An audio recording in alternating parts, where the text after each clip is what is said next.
Oi, gente. 5 em ponto.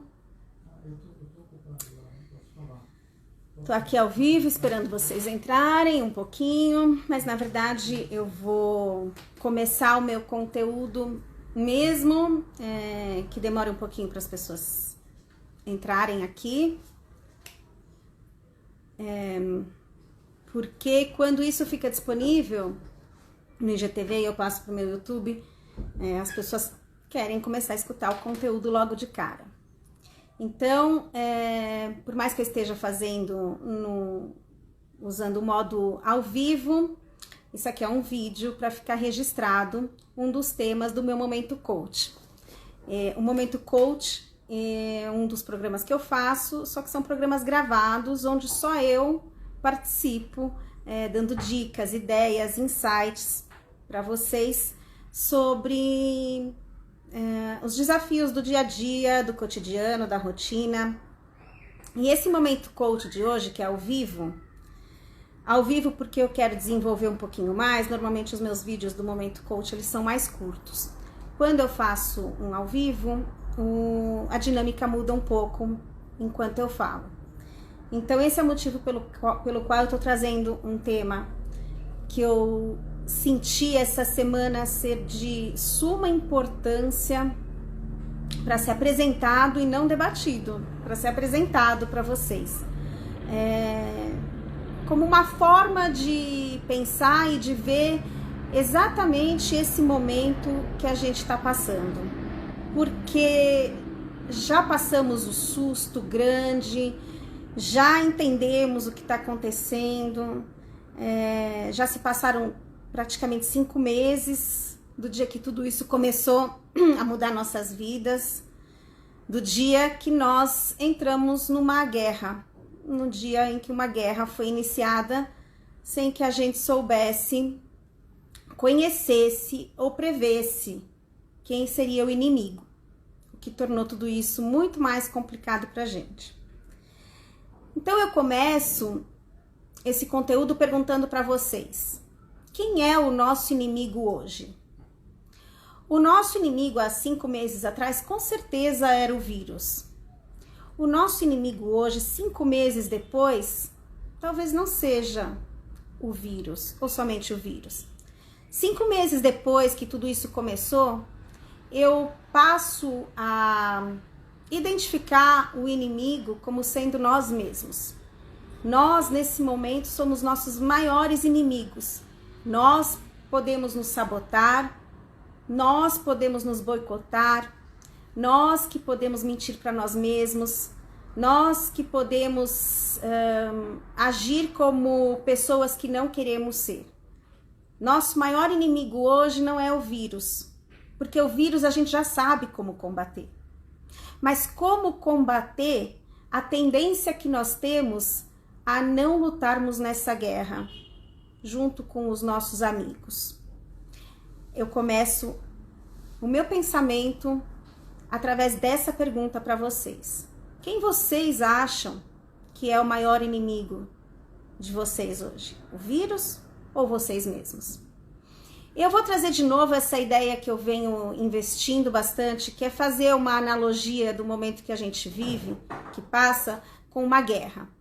Quem tem me acompanhado sabe muito bem que eu sofro fortes influências da história do meu avô, que foi combatente na guerra, na Segunda Guerra Mundial, que quando os nazistas em 42 invadiram a cidadezinha dele, ele decidiu ir para a floresta lutar, não ficou sentado na casa dele esperando ver o que vai acontecer. Ele teve a visão e a inteligência emocional de entender que alguma coisa grave estava por vir e que ficar parado não ia ajudá-lo a sobreviver. Então, eu começo trazendo para vocês uma historinha que ele contou. E assim, uma fala, na verdade, né? Dentro das histórias dele tem falas, tem diálogos, tem ensinamentos, né? Então, dessa última vez que eu tava no Rio, ele contou do Fiodoro, o capitão dele. Isso aqui é uma coisa que ele já conta faz tempo, né? Sobre o medo. Que esse capitão, esse general, falou pra ele assim: olha, Patzan, que era como ele chamava o meu avô. Tira o medo de dentro de você. A gente só nasce uma vez e só morre uma vez. A gente não morre 2 vezes. Então, tira o medo de dentro de você.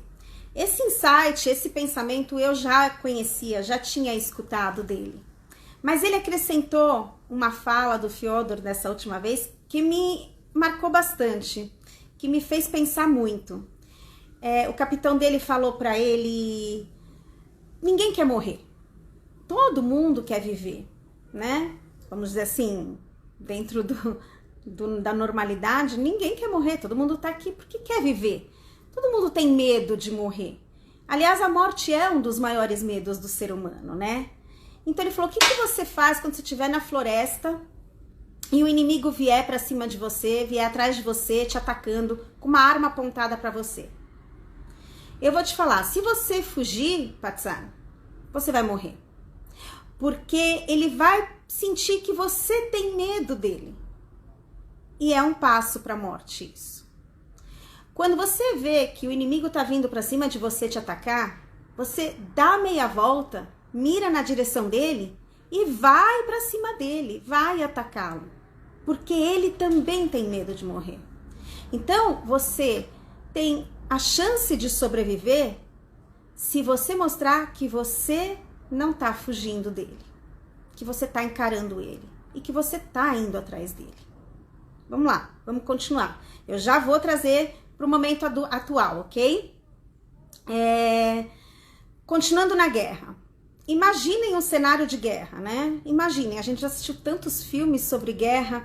Eu tenho certeza que a gente consegue, por mais que a gente não tenha vivenciado uma guerra mesmo, consegue imaginar um cenário de guerra. Então imagine num cenário de guerra, uma cidade sendo atacada. Vou falar em cidade, em termos de cidade, para conseguir caber dentro do nosso raciocínio.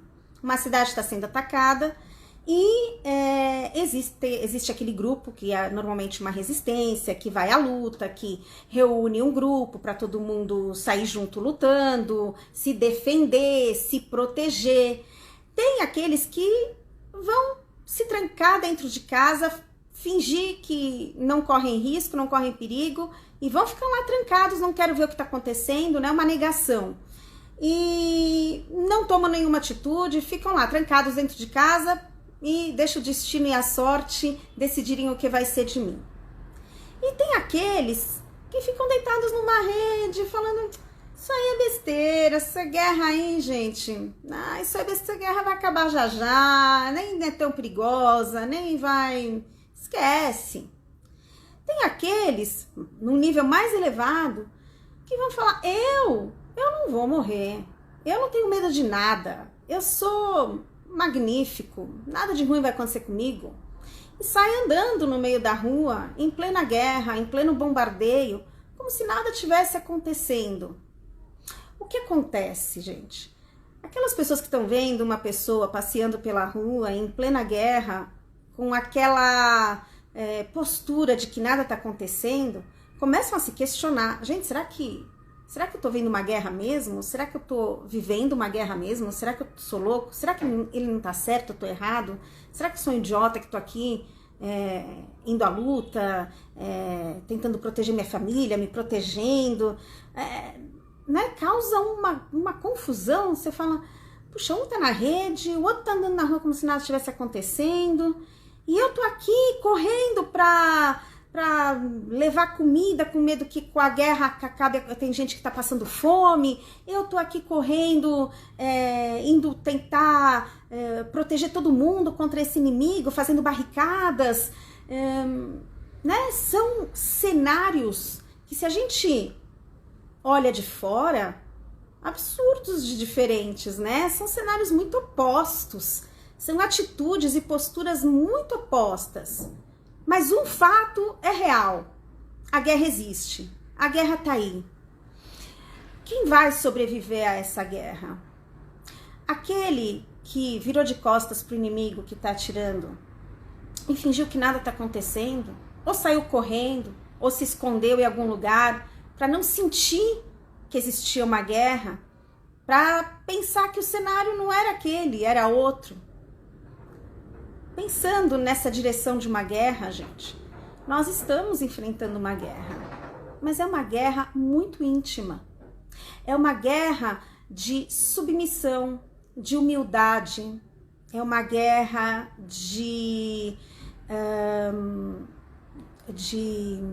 não é submissão, humildade, uma guerra de comprometimento com a sociedade, de comprometimento com o coletivo.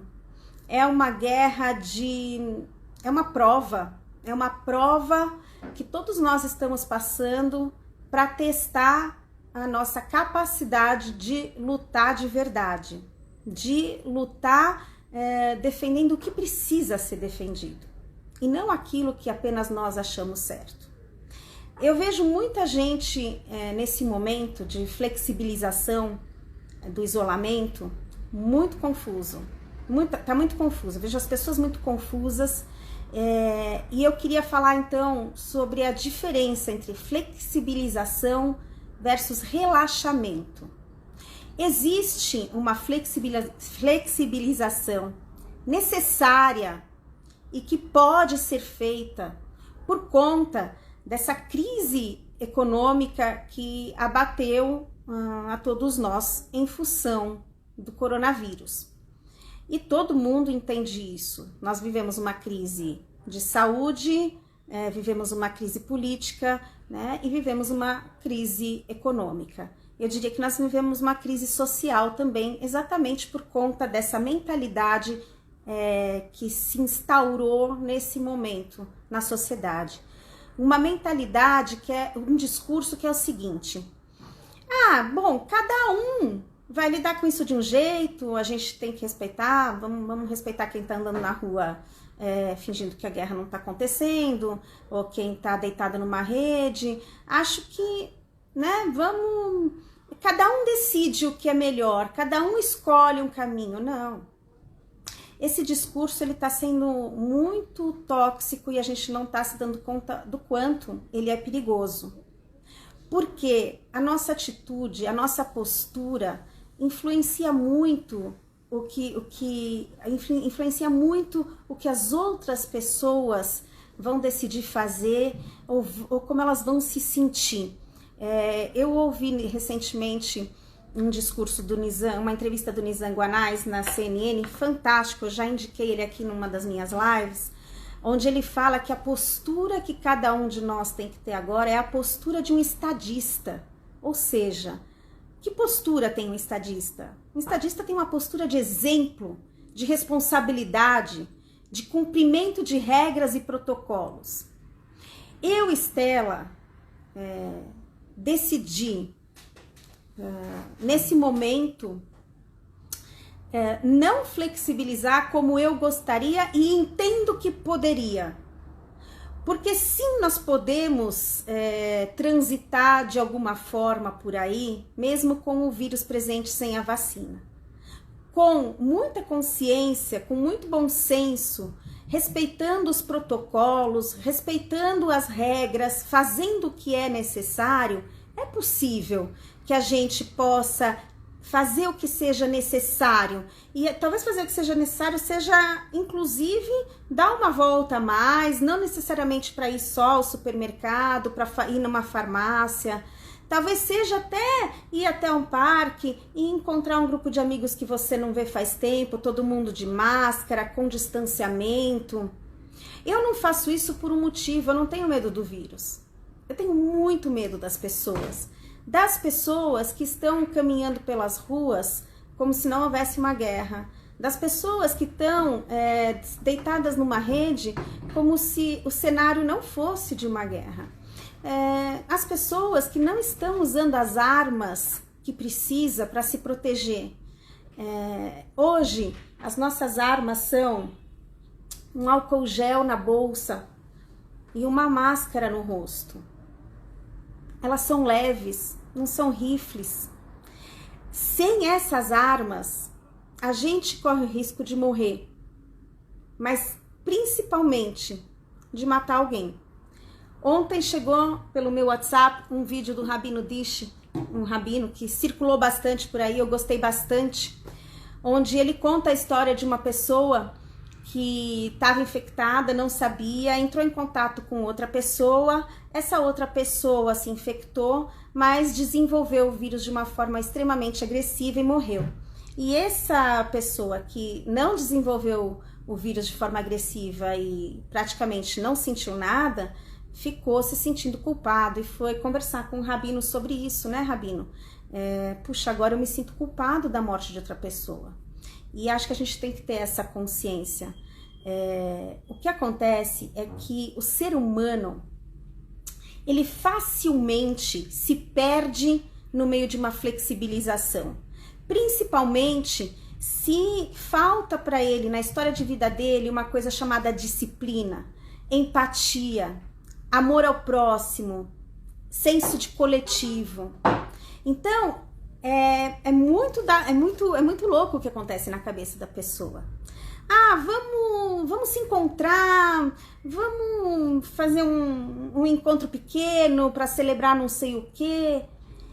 Na cabeça da pessoa, sem querer, aquele estado de alerta, aquele estado de medo que é importante, o medo de morrer é importante, o medo de que outra pessoa morra por sua causa também é importante. Esse pensamento ele vai relaxando. E a pessoa, não estando tão alerta, pode cometer muitos erros na hora de se proteger. Não prestar atenção e pôr a mão no rosto sem ter passado um gel. Eu acho que a gente não tem que entrar numa paranoia, mas nós precisamos estar no estado de alerta, gente. Nós temos responsabilidade conosco, com nossas famílias, com nossos amigos, com nossos vizinhos, com o porteiro do prédio, com quem vai entrar no elevador depois de você. Se cada um de nós tivermos respeito ao momento, se levarmos esse momento com seriedade, com bom senso, com certeza a flexibilização pode nos ajudar. Mas o relaxamento, ele só pode nos prejudicar. E é isso que eu vejo que vem acontecendo. As pessoas estão se permitindo relaxar e não é o momento de relaxar. Eu não li em nenhum lugar que o vírus foi embora ou que as pessoas não estão morrendo por causa dele. Não chegou nenhuma notícia para mim falando que a vacina que encontraram a vacina certa e que ela está chegando em 2 semanas para ser aplicada aqui. Gente, nós ainda temos que estar no estado de alerta. E temos que entender que nós, seres humanos, sem querer, não é por mal, não é por maldade, principalmente os brasileiros, porque é cultural no brasileiro, né, esse relaxamento. Nós não vivemos numa sociedade que cresceu numa disciplina, né? Os países onde você tem exército mais forte, onde precisam estar militarmente armados, onde existe uma cultura de guerra, de luta, ou até mesmo um país mais frio no contato social, eles têm mais facilidade para se disciplinarem. Por isso que a gente vê a flexibilização acontecendo em Portugal ou em outros países e funcionando muito bem, porque cada cidadão ali se preocupa, respeita o que é preciso respeitar. Senão, começa a espalhar um clima de dúvida, de relaxamento, que confunde, que vai fazer com que a flexibilização nos traga novamente uma situação de crise e a gente precise se fechar de novo. Gente, eu vejo esse momento como uma grandíssima oportunidade da gente crescer, se desenvolver como pessoas, como seres humanos. Uma chance única, que eu espero que a gente não precise viver de novo, de cada um de nós amadurecermos emoções, amadurecermos nossa postura de vida. É uma grande chance de darmos exemplos para os nossos filhos. Que exemplo você está dando para o seu filho? Que exemplo disciplinar, que exemplo de amor ao próximo, que exemplo de empatia, Que exemplo de coletivo. O que eles estão aprendendo com você nesse momento? Através da sua atitude, através da sua fala. É assim que você vai educar seu filho. É através da sua atitude num momento de crise. Não existe momento mais oportuno que esse para você fazer um processo de autoconhecimento sem gastar um centavo, para você fortalecer sua resiliência, para você potencializar a sua criatividade, para você enxergar um mundo além do seu umbigo, do seu microcosmo, do seu privilégio.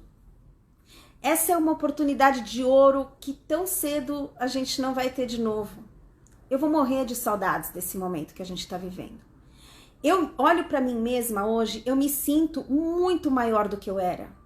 Mais alta, mais forte, muito mais mãe, muito mais mulher, muito mais profissional, muito mais madura. Eu olho para mim e sinto um grande orgulho do que eu venho fazendo. Sinto orgulho do que meus filhos estão vendo. E eu acho que é essa pergunta que você tem que se fazer hoje.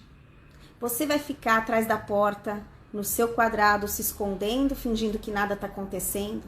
Você vai relaxar na sua rede e esquecer que ela pode ser bombardeada a qualquer momento e que muitas pessoas podem morrer nesse bombardeio enquanto você estava relaxando na sua rede? Tem que ter essa consciência, isso não é exagero, gente. Eu, quando vou ao supermercado, eu vou com todos os cuidados, né? Isso aqui tem um álcool gel tradicional aqui em casa, tem um mini álcool gel que eu carrego também na minha bolsa, porque é o que eu uso às vezes para limpar o carrinho antes de sair com ele comprando no supermercado. Mas esse aqui é um líquido, é um spray, é um álcool gel em spray, que, gente, eu tô andando com ele, eu tô preocupada. Eu em nenhum momento me permito perder de vista a minha arma. Meu avô contou no vídeo dele que ele dormia agarrado na arma dele, né? Que o capitão dele virou para ele e falou assim: olha, essa aqui vai ser sua namorada até isso terminar, né? E tudo tem um fim, gente. O Holocausto teve um fim, a Segunda Guerra teve um fim, as guerras têm fim. Isso vai acabar, vai acabar. E a minha pergunta para você é: quando isso acabar e você olhar para trás e for pensar no que você fez durante esse período, quem você foi nesse período, você vai sentir orgulho ou você vai sentir vergonha? Você vai se arrepender do que você não fez? Você vai se arrepender do que você fez? Nós temos armas para nos protegermos, nós temos orientações muito diretas e óbvias. Nós precisamos nos unir e viver esse momento de acordo com a realidade que ele representa e não com a realidade que a gente gostaria que fosse. Vai passar, o tempo está passando muito rápido. Vai passar e eu garanto para vocês que vai ser muito diferente a vida de quem vivenciou esse momento, essa fase, com seriedade, com postura, com foco. Vai ser muito diferente da realidade que vão viver as pessoas que relaxaram, que acreditaram que é exagero, que acharam que cada um sim tem o direito de escolher como agir nesse momento. Não, nós não temos. Nós somos responsáveis uns pelos outros. Nós somos adultos o suficiente para suportarmos algum tipo de isolamento, um isolamento de um conforto que a gente tem. Nós somos adultos e maduros o suficientes para passarmos por privações tão pequenas perto de privações que passam pessoas que realmente vivenciaram uma guerra e perderam absolutamente tudo. Então, vamos tentar colaborar, entender o nosso papel, a nossa responsabilidade, a responsabilidade que temos um com o outro, a influência que a gente causa com a nossa atitude, o que a gente está mostrando quando a gente posta alguma coisa, quando a gente... eu vejo muitas postagens que eu falo, meu Deus do céu, Ou eu tô em Marte, ou essa pessoa tá em Marte. Não é possível. Nós não vivemos no mesmo mundo. Mas estamos vivendo sim no mesmo mundo, no mesmo momento, passando pelo mesmo perigo. Não importa, gente, essas medições. Ah, só idoso, só criança pega pouco. Ah, o risco de ser grave é 10%. Meu Deus do céu! Existe o risco de ser grave, 10%. Então, eu vou correr esse risco se eu sei que existe uma forma de... Se a gente não sabe, é uma coisa. Se não fomos alertados, ou se aconteceu, apesar de termos feito tudo o que precisávamos fazer, a nossa consciência vai ser outra, né? É claro que estamos todos sujeitos ao vírus. Não dá para você viver de uma forma neurótica. Mas nós precisamos assumir uma postura adulta. Nós precisamos assumir uma postura madura. Isso vai fazer muito bem para cada um de nós. Vai fazer muito bem para o nosso entorno. Então, a gente não tem que respeitar a decisão de cada um. A gente tem que respeitar o que nos foi ordenado a fazer. A gente tem que entender que estamos num momento em que a flexibilização é para que não haja mais danos na economia, mais danos financeiros. Isso não nos permite relaxar. Ao contrário, agora é que nós temos que estar muito atentos, porque na flexibilização nós temos que usar isso para o nosso bem, para olharmos para os nossos negócios, para os nossos funcionários, trazermos consciência, mostrarmos o que é proteção. Então, minha gente, eu hoje não preciso falar 1 hora, eu só queria passar essa mensagem mesmo, de uma forma mais calorosa, porque quando eu entro ao vivo, eu me sinto conversando com você que está aí do outro lado, e fico mais à vontade do que quando eu gravo um vídeo mais explicativo. E eu queria que fosse uma coisa de coração para coração. Meu avô tem 95 anos, com vitalidade, com lucidez, no nível que pode, porque ele adquiriu isso, ele adquiriu essa capacidade, esse nível de resiliência, esse grau de autonomia, essa força que ele tem, ele adquiriu encarando a guerra, usando a sua arma, ajudando pessoas, pensando no coletivo, pensando em salvar outras pessoas. O meu avô lutou e ele era um menino de 17 anos que cresceu e amadureceu durante esse período, o que talvez nenhum de nós vai crescer ou amadurecer numa vida inteira, mesmo passando por uma pandemia como essa. Então, eu queria deixar aqui esse meu recado, essa minha visão, essa minha reflexão que eu fiz essa semana, depois de ter voltado do Rio e ter notado o que vem acontecendo nas redes sociais, porque tem ficado muito claro, e vejo muitas pessoas que estão com a consciência de que estamos lutando contra 2 inimigos, o vírus e nós mesmos, se sentindo tolas vendo as outras pessoas fazendo isso. E o meu discurso é: não se sintam tolos. Tolos são aqueles que não estão usando essa oportunidade para serem pessoas mais fortes, melhores, maiores, e para ajudarem esse mundo a ser um mundo melhor. Porque a gente vai ajudar esse mundo a ser um mundo melhor se a gente participar dele como nos é pedido e não como a gente quer, ok? Então é isso. Vai passar, já tá passando, a gente tá mais próximo do fim, cada dia que passa. E nunca é tarde para que você faça um switch, mude um pouquinho o seu canal, preste atenção e talvez passe a ter comportamentos um pouco mais adequados com o momento que a gente vive. Eu garanto que lá na frente vai ser muito importante cada um de nós olharmos para trás e sentirmos orgulho de quem nós fomos hoje e do que fizemos hoje. E é isso que eu quero que vocês levem dessa minha mensagem. É a minha vontade de que todos nós possamos sentir esse orgulho lá na frente e não vergonha. Que nossos filhos possam sentir orgulho de quem nós fomos nesse momento. Que eles não tenham vergonha do que nós ensinamos para eles, ok? Boa sorte, muita saúde, muita força, se armem, não relaxem, fiquem alertas, ok? A gente vai estar preservando, nos protegendo, preservando nossas vidas, nos protegendo, preservando quem a gente ama, protegendo quem a gente ama e principalmente protegendo quem a gente nem conhece. Isso é um nível muito elevado de humanidade e de cidadania. Um beijo, gente!